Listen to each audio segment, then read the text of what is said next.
করোনার সর্বশেষ পরিস্থিতি জানতে এবার যাব ময়মনসিংহে। সেখানে সহকর্মী ইলিয়াস আহমেদ যুক্ত হবেন আমাদের সাথে। ইলিয়াস, আপনি আমাদের জানাবেন জেলায় এ পর্যন্ত কতজন শনাক্ত হয়েছে এবং করোনা সংক্রমণ রোধে প্রশাসন কি উদ্যোগ নিয়েছে?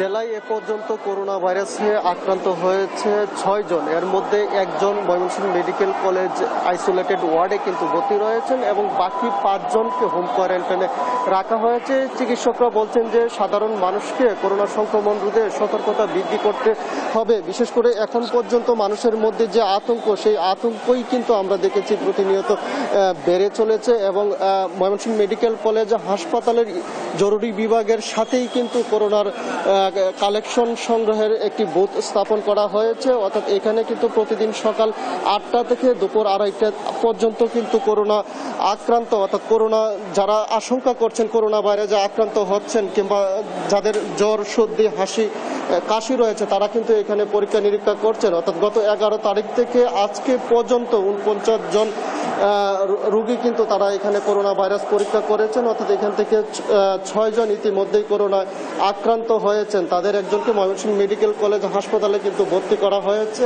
এবং চিকিৎসকরা বলছেন যে আসলে সচেতনতাই কিন্তু করোনা ভাইরাস সংক্রমণ রোধে যথেষ্ট। তারা বলছেন যে সচেতনতা বৃদ্ধি করতে হবে, সেই লক্ষ্যে কিন্তু আমরা দেখেছি যে ময়মনসিংহ শহর সহ আশপাশের যে বিভিন্ন ওয়ার্ড রয়েছে সেই ওয়ার্ডগুলোতে কিন্তু মাইকিং করা হচ্ছে এবং সাধারণ মানুষকে জনসমাগম এড়িয়ে চলতে নির্দেশনা দেওয়া হয়েছে এবং তাদেরকে কিন্তু মাস্ক ব্যবহার করার জন্য বলা হচ্ছে। অর্থাৎ চিকিৎসকরা বলছেন মানুষ যদি সচেতন হয় তাহলেই করোনা ভাইরাস কিন্তু সংক্রমণ রোধ করা অনেকটাই সম্ভব হবে, সেই বিষয়টি তারা বলছিলেন। এছাড়াও যারা আশঙ্কা করছেন করোনার সংক্রমণ যাদের রয়েছে তাদেরকে বলা হচ্ছে যে ময়মনসিংহ মেডিকেল কলেজ সহ অন্যান্য স্বাস্থ্য কেন্দ্রে গিয়ে চিকিৎসকের পরামর্শ নেওয়ার জন্য বলা হচ্ছে। কিন্তু আমরা একটু যুক্ত হতে চাই যারা করোনার সিম্পল কালেকশন করছেন, একটু জানতে চাই মানুষের মধ্যে করোনা সংক্রমণ আশঙ্কা আছে এবং তাদের যে কেমন মানুষ আসলে আপনাদের বুথে প্রতিদিন আসছে। যারা করোনা সাসপেক্টেড, আমাদের স্যারেরা আছে 2 নম্বর রুমে, তারা চেষ্টা করতেছে আমাদের কাছে পাঠানোর জন্য। আর যেগুলো করোনা সাসপেক্টেড আমাদের কাছে আসে আরটিপিসিআর, যেগুলো আরটিপিসিআর র্যাপিড অ্যান্টিজেন টেস্ট, এগুলা আমরা যত সম্ভব করার চেষ্টা করতেছি। পাশাপাশি যেগুলো আরটিপিসিআর ওগুলো আমরা আরটিপিসিআর ল্যাবে পাঠিয়ে দিচ্ছি। আর লোকজন আসতেছে প্রতিদিন 10 জন, 20 জন, 15 জন।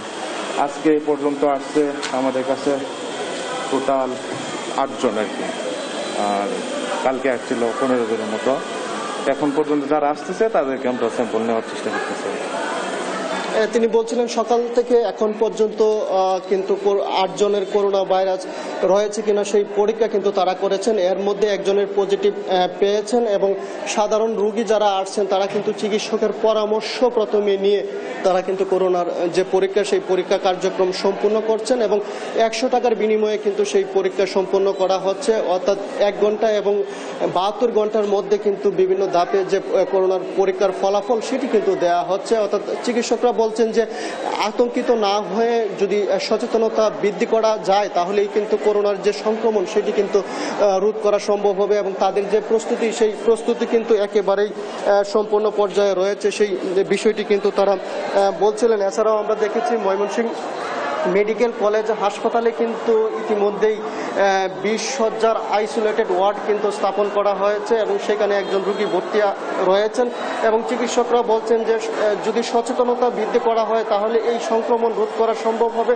এবং যদি করোনা ভাইরাস ব্যাপক হারে সংক্রমণ বৃদ্ধি হয় তাহলে তাদের যে প্রস্তুতি সেটি কিন্তু রয়েছে। এই ছিল আমার কাছে ময়মনসিংহের করোনা ভাইরাস নিয়ে সর্বশেষ তথ্য। ইলিয়াস আহমেদ, আপনাকে ধন্যবাদ। দর্শক, ময়মনসিংহ থেকে শুনছিলাম করোনার সর্বশেষ পরিস্থিতি।